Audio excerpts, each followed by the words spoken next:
Ollie here, and this is the 21st edition of Olly Ranks, where I'll be ranking the 21st season of classic Doctor Who. So, season 21 is a bit of a strange season, as this is Peter Davison's third and final season, and he regenerates at the second to last story of this season, which is the Caves of Androzani, and it includes with Colin Baker's first story, The Twin Dilemma, because John Nathan Turner wanted more fans to be familiar with the Sixth Doctor before heading into the new season. And season 21 is seen by many fans as called the downfall of classic Doctor Who, especially because of the Twin Dilemma, which was pretty much ruined Colin Baker's era as the Doctor, and Warriors of the Deep, which pretty much, what's his name? Michael Grade used a clip from that story where the Merca killed Doctor Solo as to why Doctor Who has run its course. So Peter Davison, Janet Fielding, and Mark Strickson returned for one last season as the Fifth Doctor, Tegan Javanka and Turlough respectively. They all leave the show one by one, pretty much over three stories in a row.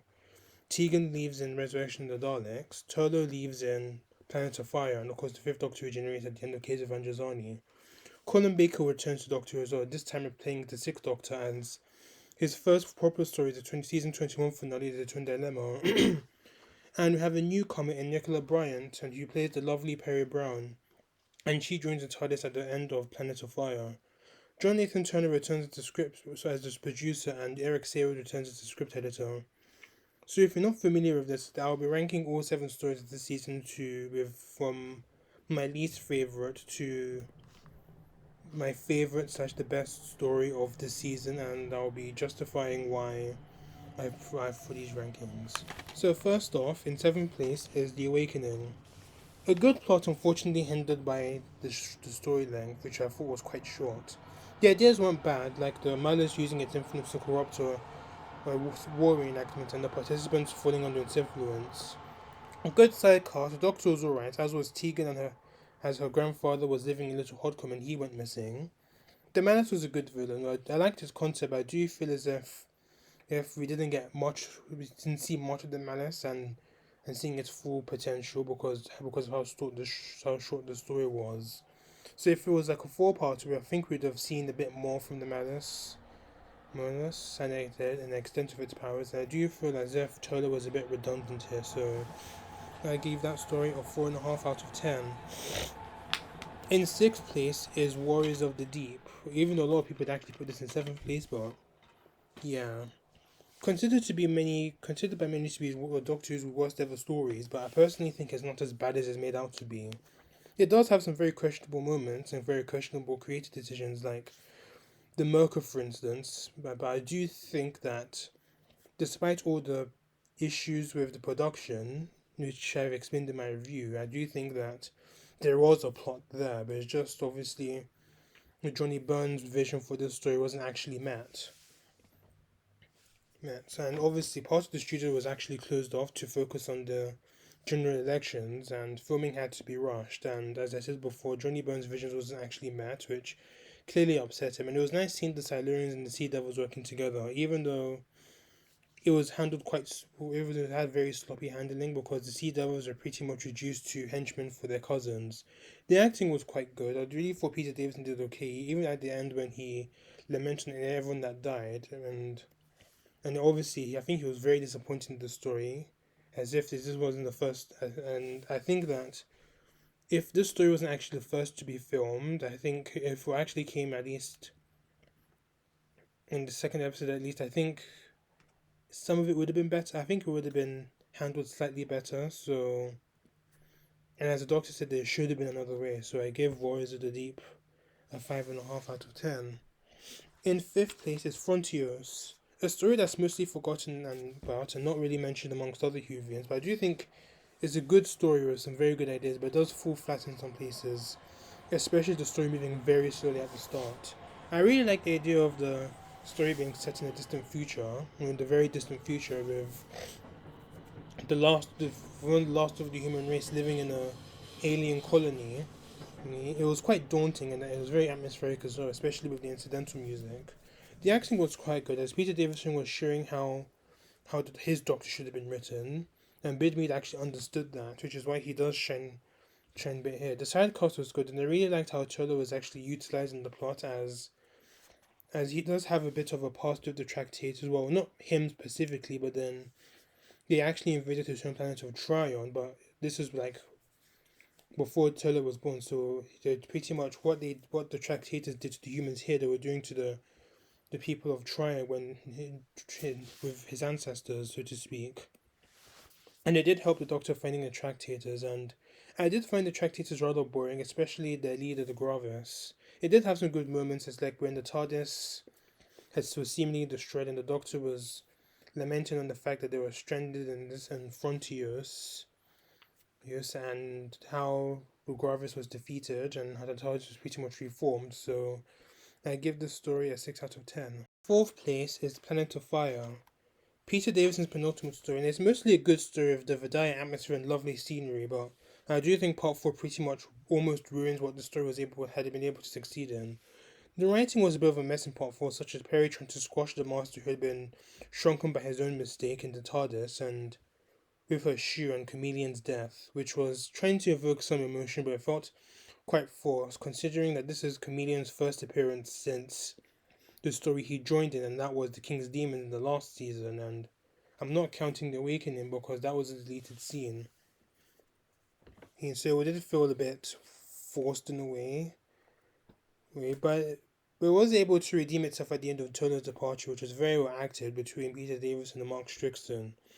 Anthony Amy delivers in this story. I think this is definitely one of his best performances as the Master. He doesn't really have any form of disguise or anything. Although the theme of religious idolatry would have been nice to see, but even though it was quite toned down a bit. And Nicola Bryant shines in her debut as Perry, which is proving that she'll be a fun watch and very in stories yet to come. And then this story was actually filmed in Lanzarote, and it was filmed quite beautifully. I mean, I think Lanzarote was also used as itself, and I think some of the sand dunes was actually used to represent Sarna as well, which looks quite. It gave off that very volcanic feel to it that a normal BBC crew wouldn't have been able to have captured. So, aside from the mess of part 4, this story is quite enjoyable, very well acted, well written, even though this is Peter Greenwood's last story, because he wasn't really happy with the fact that he wanted Professor Howard to be played by an elderly man, but then he was replaced by a younger actor. But he didn't. I think this is what pretty much caused him to leave the show, not contribute to Doctor anymore. So I give this story a 7 out of 10. So in third place is The Twin Dilemma, Colin Baker's first story as the Sixth Doctor, which oddly enough closed season 21, as John Nathan Turner wanted viewers to familiarize themselves with the new Doctor. Another story that's disliked by fans, but I've always enjoyed the Twin Dilemma. I understand the complaints because how undocked like the Sixth Doctor was, as he's rather blunt, rude, brash, and very full of himself, and he's quite smug as well. And he even tried to strangle Perry, which is one of the reasons why this story is quite infamous for. But by a reason why I like the story because of the dynamic, it's a very bold departure from what we saw so far from this season, and especially in the Peter Davison era, which allows us to see what the Sixth Doctor is all about. Even though him being very nasty and very smug really put off viewers, but at the end but I do think that having this story end the season was a choice, so to speak. Colin Baker had a very good debut. Yeah, he gels well with Perry, and the dynamic of the two really makes this next season quite enjoyable, so to speak. It obviously allows some room for the Sixth Doctor to grow as a character, even though we do see some growth here after he does snap out of the post-generation weirdness and wants to try and save Perry from being destroyed by Mestor and the others. The sidecast featured Edra, who is an alias for an exiled Time Lord who was actually named Asmael, who was actually the Doctor's mentor back in his days in the Academy back on Gallifrey. He was responsible for two twin boys called Romulus and Remus, and he gave them to Mestor this owl slug gastropod thing. So he wanted them to solve some psalms for them, and so he can take over the universe. The twins are rather whiny, and they weren't that good of actors anyway, which did ruin the story a bit as well. So aside from having the Doctor strangling Perry and being rather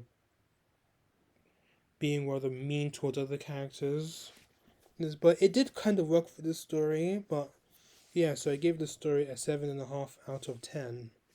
So in second place is Resurrection of the Daleks, a story that properly introduces elements of and the storyline of the Dalek civil war between the renegade Daleks and the renegade Daleks and the Imperial Daleks. Although the Imperial Daleks we don't see until their next appearance, we do, but Davros actually does mention creating them for the first time. So the Imperial Daleks are basically like Daleks that were loyal to Davros. I thought this is a brilliant story and it was quite dark as well. Because I liked how it was able to capture that darkness and how it actually affected some of the characters, like Tegan, for instance. Like how she just realized that this shit is no longer fun anymore. Like people are just dying left, right, and center. And then obviously, understand going. If you look at Tegan's viewpoint, she's been through some trauma since she's been traveling with the Doctor, and she was even she joined the TARDIS traumatized because she saw her auntie and the Doctor regenerate. Right, and when the scene where she actually tells the Doctor that she wants to stop traveling, that's a very well acted scene, so to speak. And I think the Daleks here were very great, and they're probably the best they've written in a very long time.